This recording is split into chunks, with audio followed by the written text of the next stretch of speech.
What's the worst thing your sister ever did to you?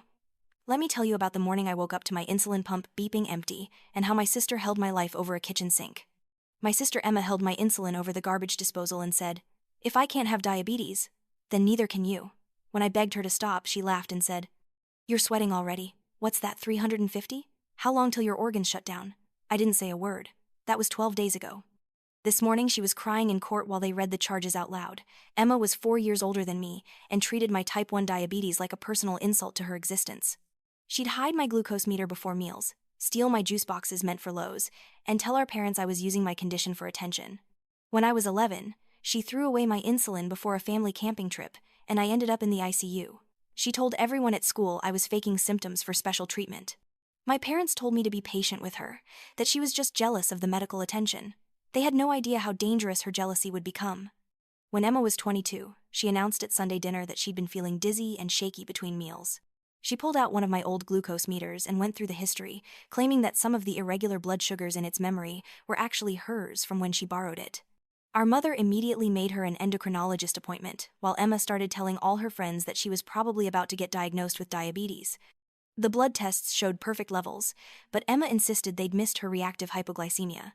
Within a week, she was demanding the same meal schedule and accommodations I had, timing her fake symptoms to match my real insulin schedule. Every week brought new dramatic episodes for Emma.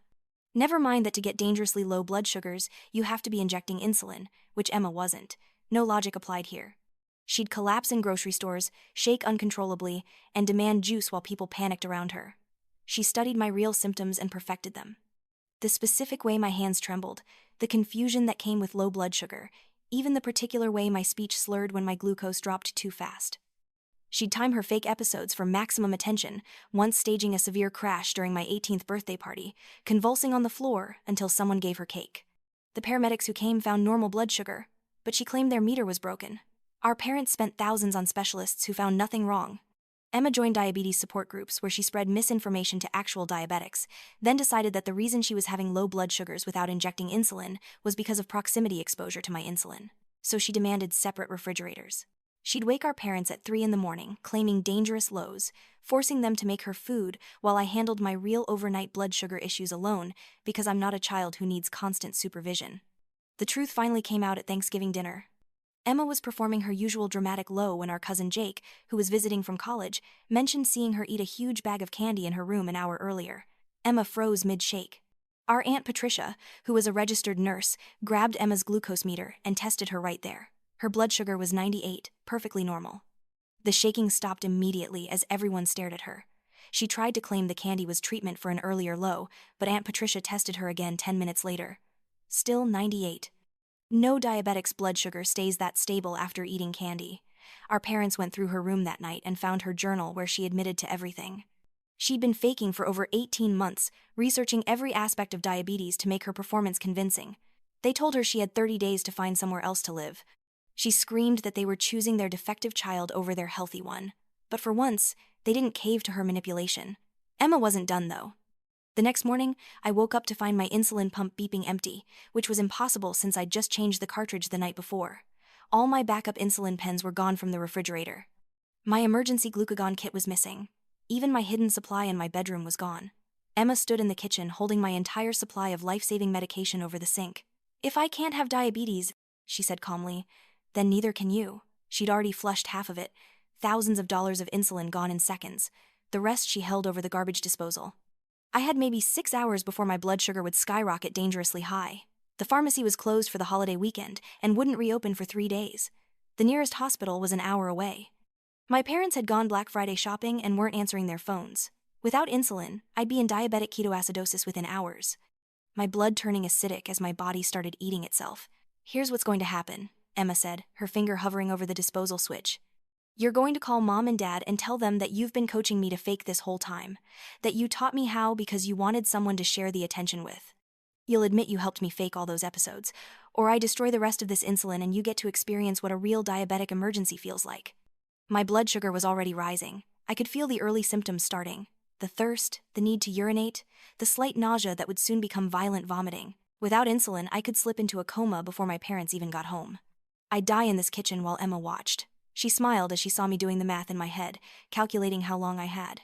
"Choose quickly." she said, tilting the vials toward the drain. Your blood sugar's already climbing. How high can it go before your organs start shutting down? I stared at the vials in her hand, my mind racing through options. The disposal hummed beneath them, ready to destroy my only chance at survival. My throat was already getting dry, that telltale sign that my blood sugar was climbing past 200. Emma, please. I started, but she shook her head.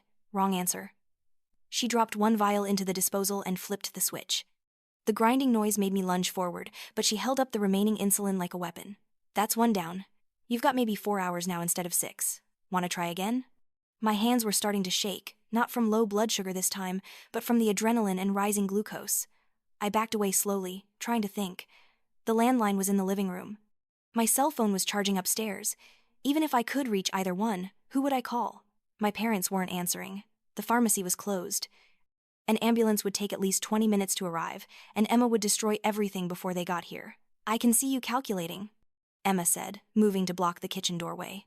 There's no way out of this. Just tell them what I want you to say, and I'll give you back your insulin. Simple trade. I glanced at the kitchen window. It was too small to fit through, and we were on the second floor anyway. Emma must have seen my eyes move because she grabbed a kitchen knife from the block. Don't even think about it. I'm not going to stab you or anything dramatic, but I will use this to puncture every single vial if you try to leave this room. The nausea was getting stronger. My body was already switching to breaking down fat for energy, producing ketones that would eventually poison my blood. I could taste the metallic flavor starting in my mouth. You know what the funny part is? Emma continued, setting the knife within easy reach. I actually learned so much about diabetes from watching you. I know exactly what's happening to your body right now. Your cells are starving because they can't use the glucose in your blood without insulin. Your liver is dumping more sugar, trying to give you energy, but it's just making things worse. She was right. My blood sugar was probably approaching 300 by now. The thirst was becoming unbearable. I needed water, but I couldn't move without risking the rest of my insulin. In about an hour, you'll start vomiting, she said conversationally. Then comes the confusion, the weakness. Your breathing will get rapid and shallow as your body tries to compensate for the acid building up. I've seen you in DKA before.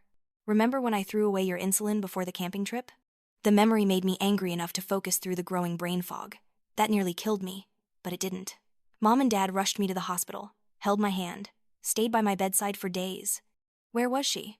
Sent to stay with Aunt Patricia like she was the problem. She gripped the vials tighter. This time, they'll have to choose. Their precious sick child or their healthy one who just wanted to be seen. I pressed my palms against the counter, trying to steady myself. The room was starting to feel too warm. My skin was getting that dry, flushed feeling that came with high blood sugar. What happens when I'm in a coma? I asked. When they find me unconscious on this floor, you think they'll believe I coached you after you've literally murdered me? You're being dramatic. You won't die. You'll just get sick enough that when I find you and save you with this insulin, you'll be grateful enough to say whatever I want. She smiled. I've thought this through.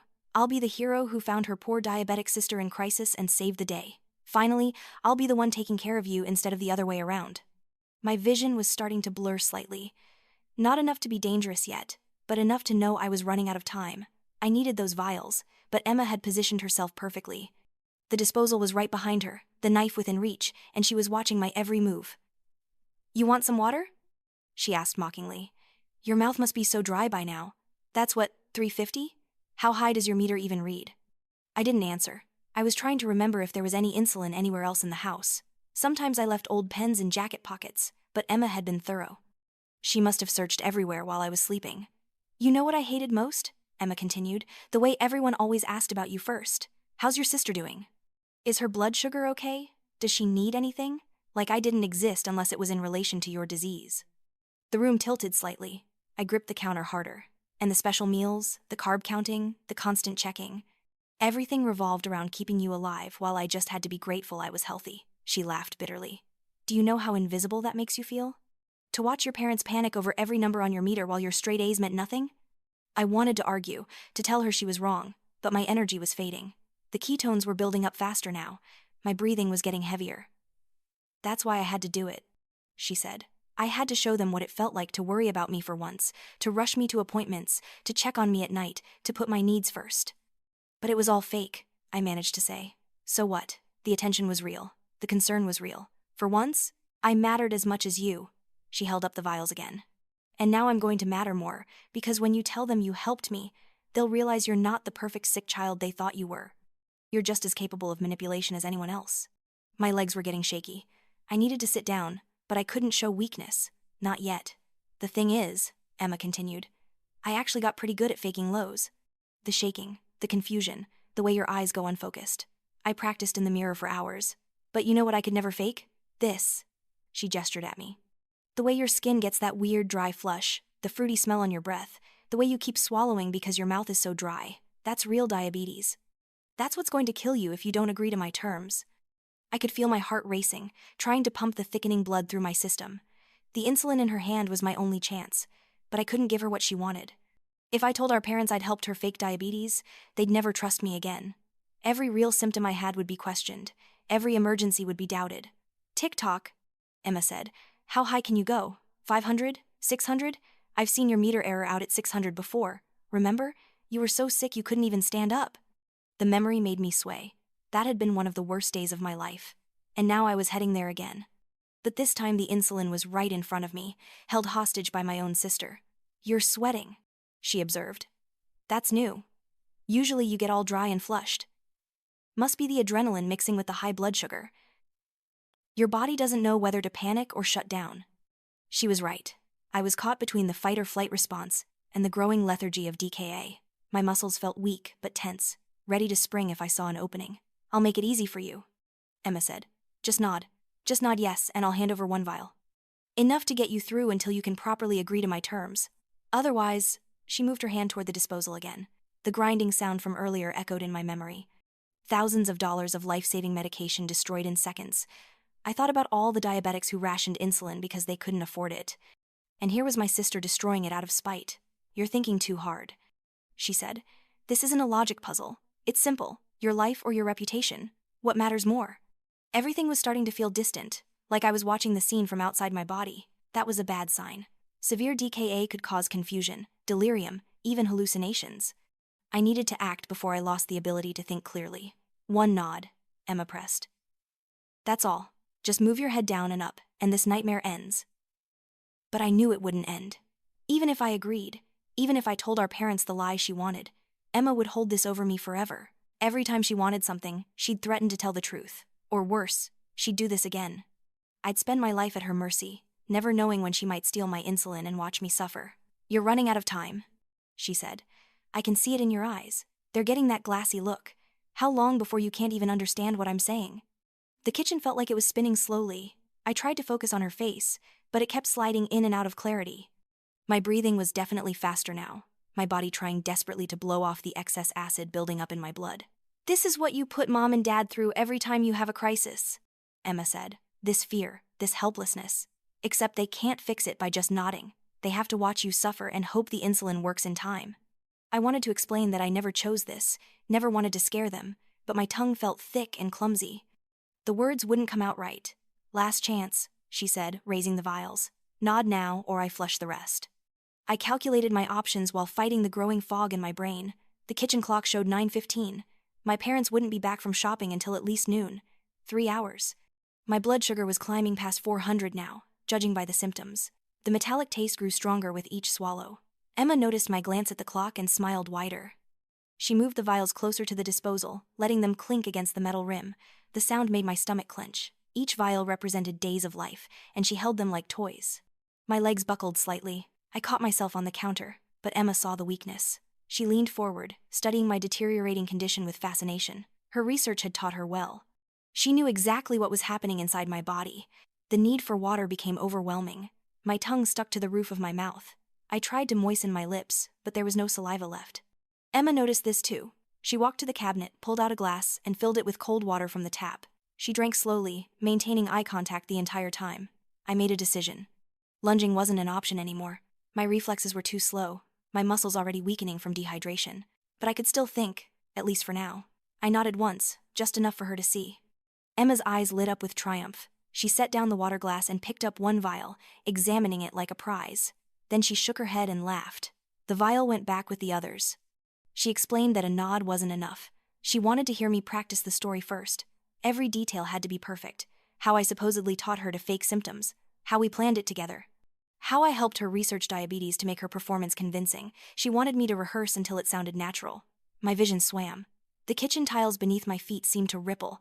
I gripped the counter harder, fingernails digging into the laminate. The effort of standing was becoming monumental. My body was eating itself, breaking down muscle and fat for energy it couldn't use. Emma pulled out her phone and started recording. She wanted video evidence of my confession, proof that I was coherent and speaking voluntarily. She positioned the phone on the counter, adjusting the angle to capture both of us. I opened my mouth to speak, but only a croak emerged. My throat was too dry. Emma sighed dramatically and slid the water glass across the counter. I grabbed it desperately, gulping down the entire contents. The relief was momentary. Within seconds, the thirst returned worse than before. She demanded I start talking. I began stammering through her fictional narrative, but my words slurred together. The brain fog was thickening. Simple sentences became complex puzzles. Emma grew frustrated with my performance. She made me start over twice, each time threatening the insulin when I stumbled.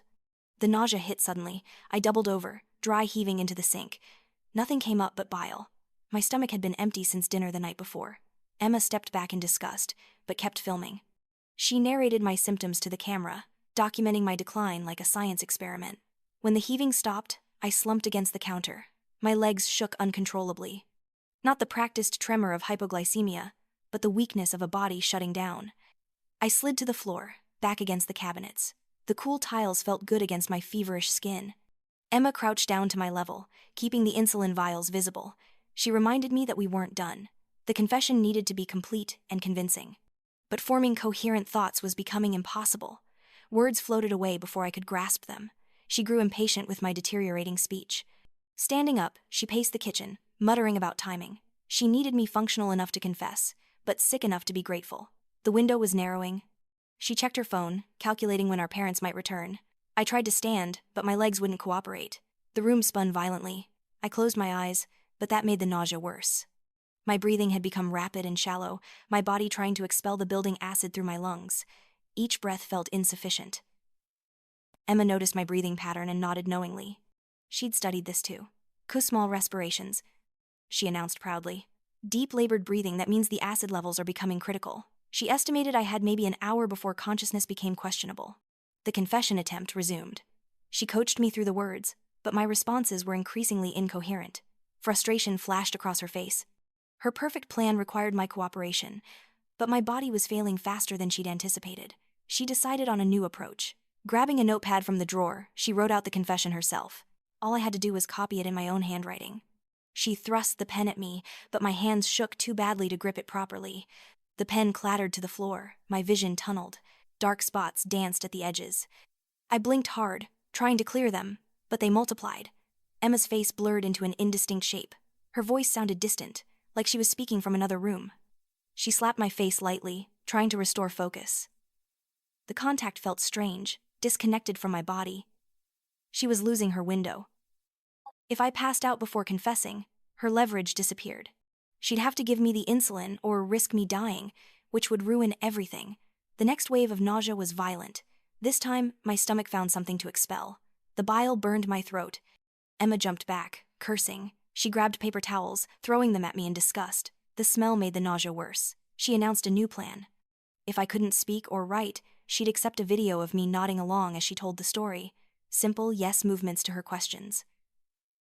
She repositioned the phone and started recording again. But even nodding was becoming difficult. My neck muscles felt weak, unable to support my head properly. It lolled to one side. Emma grabbed my chin, forcing me to look at the camera. Her touch felt hot against my clammy skin.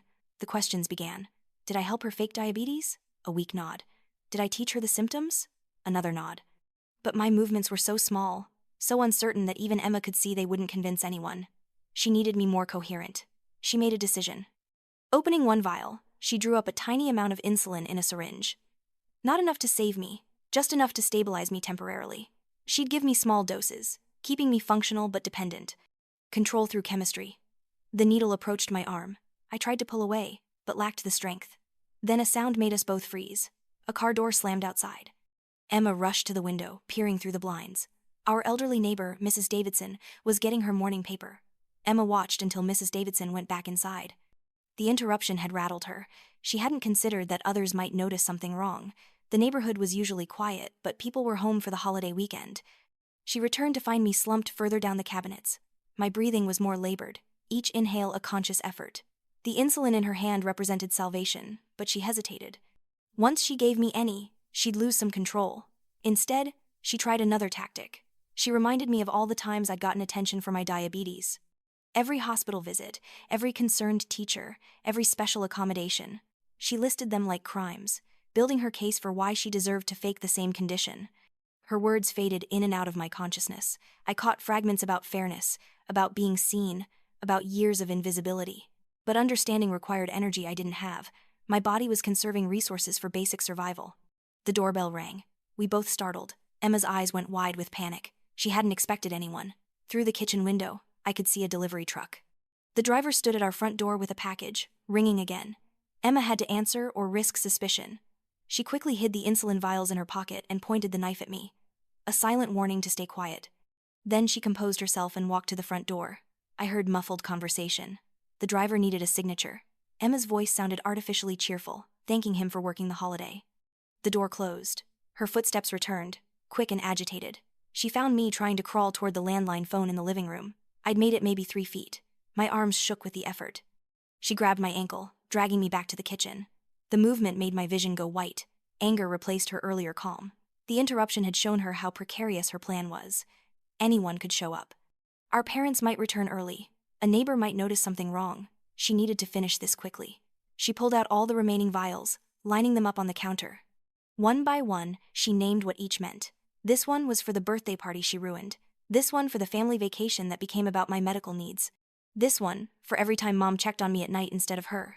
The disposal hummed to life. She held the first vial over it, watching my face. But I could barely focus on her anymore. The room had taken on a dreamlike quality. Nothing felt real except the burning in my veins and the desperate need for air. She dropped the vial. The grinding sound lasted seconds. Thousands of dollars of medication destroyed. She picked up the next one, then the next. Each destruction accompanied by another grievance, another moment she felt overlooked. Only 2 vials remained. My body convulsed, muscles cramping from dehydration and electrolyte imbalance. The pain cut through the fog momentarily. Emma watched with clinical interest. She'd never seen this symptom in her research. Real suffering looked different than performance. She knelt beside me again, holding the last 2 vials. Her offer had changed. She no longer needed a full confession, just agreement that I'd stay quiet about what she'd done. Let her tell whatever story she wanted. In exchange, I'd get enough insulin to survive. I tried to process her words, but thoughts scattered like smoke. My brain was starving for glucose it couldn't access. Neural pathways misfired. Reality fractured into disconnected moments. Emma's face, the vials, the knife, the ticking clock. She grabbed my shoulders, shaking me. My head flopped uselessly. She was losing me, and she knew it. The careful timing of her plan was falling apart. She'd underestimated how quickly DKA progressed, how violent the body's breakdown could be. A new sound. My phone ringing upstairs. The ringtone I'd assigned to Mom. It rang 4 times, then went to voicemail. Emma's face showed real fear now. If our parents were trying to reach us, they might come home early. She made a desperate decision. Drawing up insulin from 1 vial, she prepared a proper dose. Not the tiny amount from before, but enough to actually help. She'd give me this shot, stabilize me, then force the agreement when I was coherent. The needle went into my arm, cold insulin entering dying tissue. It would take time to work, maybe 20 minutes before any improvement. Emma sat back to wait, keeping the last vial as insurance. But she'd miscalculated again. The doorbell rang once more. This time, the voice calling through the door was familiar. Mrs. Davidson, asking if everything was okay. She'd seen the delivery driver leave quickly, noticed our parents' car was gone, worried about us being alone. Emma froze. Mrs. Davidson was persistent, the kind of neighbor who baked cookies and checked on everyone. She wouldn't leave easily. Her voice carried through the door, mentioning she'd brought leftover pie from Thanksgiving. I tried to call out, but only managed a weak moan. Emma clamped her hand over my mouth, her palms sweaty with panic. Mrs. Davidson knocked again, harder this time. She announced she was getting worried and might call our parents. That threat mobilized Emma. She couldn't have Mrs. Davidson calling our parents, alerting them to come home. She stood, smoothing her hair, and walked to the door. Her voice shook slightly as she explained we were fine, just sleeping in. Mrs. Davidson wasn't convinced. She asked to see me specifically, mentioning she knew about my diabetes and worried when she didn't see me outside like usual. Emma made excuses, but Mrs. Davidson's tone grew more concerned. The conversation stretched on. I could hear the suspicion creeping into Mrs. Davidson's voice. Emma was talking too fast, over-explaining. The insulin was starting to work, clearing my thoughts marginally. I needed to make noise. Any noise. I knocked over the water glass with my elbow. It shattered on the tile floor. The sound was unmistakable. Mrs. Davidson's voice rose, demanding to know what that was. Emma claimed I'd dropped something in the kitchen, that everything was fine. But Mrs. Davidson had raised 4 children. She knew when something was wrong. She announced she was calling 911 if Emma didn't open the door fully and let her see me. The threat was real. Mrs.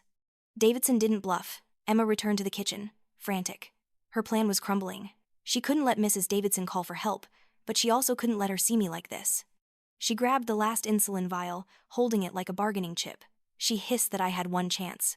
Tell Mrs. Davidson I was fine, just feeling sick from something I ate. Make her leave.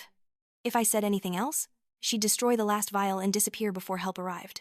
I'd be left to explain everything while dying. The insulin was working slowly. My thoughts were less scattered, though my body remained weak. I could hear Mrs. Davidson threatening to use the spare key she had for emergencies. Our parents had given it to her years ago. Emma pulled me to my feet, supporting most of my weight. We stumbled to the front door together. She whispered final threats in my ear. One wrong word and the last vial would be gone. She'd claim I'd destroyed my own insulin in a fit of anger. The door opened partially. Mrs. Davidson's worried face appeared in the gap. Her eyes immediately found mine, taking in my pale skin, labored breathing, and obvious distress. Her expression hardened with concern. I opened my mouth. The words that came out surprised everyone, including me. I asked Mrs. Davidson if she still had any of that special tea from her garden, the one that helped with nausea. My voice was weak, but clear enough. Mrs. Davidson's eyes narrowed. She'd known me since I was 6. She knew I hated tea, especially her bitter herbal concoctions. But she played along, saying she'd go get some right away. She'd be back in 5 minutes. Emma started to close the door, relieved, but Mrs. Davidson's foot blocked it. She looked directly at me and asked if I'd checked my blood sugar recently. A simple question, but loaded with meaning. She knew the signs of diabetic crisis. I nodded, lying that it was fine, but my hand moved to my pocket where I always kept my glucose meter. The gesture was subtle but deliberate. Empty pocket, no meter. Mrs. Davidson's face changed. She understood. She announced loudly that she'd get the tea and call my parents to let them know I wasn't feeling well. Emma protested, but Mrs. Davidson was already walking away, moving faster than her 73 years should allow. She knew something was terribly wrong. Emma slammed the door. Rage replaced her earlier calculation. Everything was falling apart. She had minutes before Mrs. Davidson either called 911 or our parents. Maybe both. The game was over. She dragged me back to the kitchen, shoving me against the counter. The last vial came out of her pocket. She held it over the disposal one final time. If she was going down, she'd take me with her. Mutual destruction rather than defeat. But the insulin was working more now. My mind was clearing enough to think tactically. I reminded her that destroying the last vial meant she'd have to explain my death. No story would cover that. She'd go to prison. Real prison, not just family consequences. She hesitated. I pressed on, words coming easier now. If she gave me the insulin, I'd tell everyone I'd accidentally destroyed my supply. A stupid mistake while half asleep. She could confirm the story. Be the hero who helped me through the crisis. Our parents would forgive her previous lies in light of her help. The offer hung between us. Emma calculated rapidly. She could hear Mrs. Davidson's voice outside, probably on her phone already. Time was running out. Either she committed to destroying me completely or salvaged what she could. Sirens in the distance, faint but growing louder. Mrs. Davidson hadn't waited. Help was coming. Emma's window for deciding was closing with each second. She looked at the vial, then at me, then at the door. She made her choice. The vial flew across the room, smashing against the wall. Glass shards and precious insulin splattered across the floor, the last of my salvation destroyed in a moment of spite. Emma smiled coldly. If she couldn't win, neither of us would. But I smiled back because during our struggle, while she'd been distracted by Mrs. Davidson, I'd done something she hadn't noticed. The syringe she'd used earlier, the one with a partial dose, had rolled under the counter. I'd grabbed it while she dragged me to the door. There was still insulin in it. Not much, maybe 2 units, but enough to keep me alive until help arrived. I'd hidden it in my waistband, waiting. Now, as sirens grew louder, I pulled it out and injected the remaining dose. Emma's face went white. She hadn't destroyed everything after all. Her final act of cruelty had failed. She ran for the back door, but it was too late. Red and blue lights were already flashing through the windows. Mrs. Davidson had given them our address. Paramedics burst through the front door, Mrs. Davidson right behind them with her spare key. They found me on the kitchen floor, conscious but weak, surrounded by broken glass and destroyed medical supplies. Emma stood frozen by the back door, caught between fleeing and facing consequences. The next minutes blurred together. Paramedics checking vitals, starting IV lines, administering emergency dextrose. Police officers arriving, taking in the scene. Mrs. Davidson explaining what she'd witnessed. Emma trying to spin stories that fell apart under basic questioning. My blood sugar stabilized slowly. The immediate danger passed, though I'd need hospital monitoring. As they loaded me onto a gurney, I heard Emma telling officers I'd destroyed my own insulin during an argument. But the evidence told a different story. The knife she'd threatened me with still lay on the counter. The video she'd recorded on her phone showed my deteriorating condition, and